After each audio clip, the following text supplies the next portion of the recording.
দেখি, দেখা তোর হাতে কি? কেন? দেখা, বল। দেখা, আরে কিছু নেই আমার হাতে। দেখা, বলছি কিছু দেখা নেই। তাড়াতাড়ি। কিচ্ছু নেই আমার হাতে। ইমা, এ কি? কি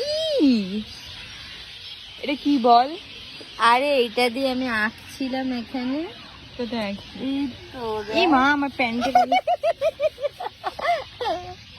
এটা দিয়ে তুই আঁকছিলিস না, এটা খাবি বলে। এটা কেউ খাবে বলে ও আঁকছিল না। খা দেখি। না আমি হ্যাঁ। এটা খাই না, এটা আমি খাই না। বাজে কথা বলিস না কিন্তু। হ্যাঁ আমার কি আঁকছিল, দেখো তো তোমরা কি ওর আঁকাটা বুঝতে পারো কিনা। কি এঁকেছে এটা? কেউ যদি বুঝতে পারো তো জানিও, আমাদের পার্সোনালি টেক্সট করে জানিও যে অ্যাকচুয়ালি কি এঁকেছে। আমি তো বুঝতে পারিনি ও কি এঁকেছে। জানিও। ক্যামেরাটা অফ কর।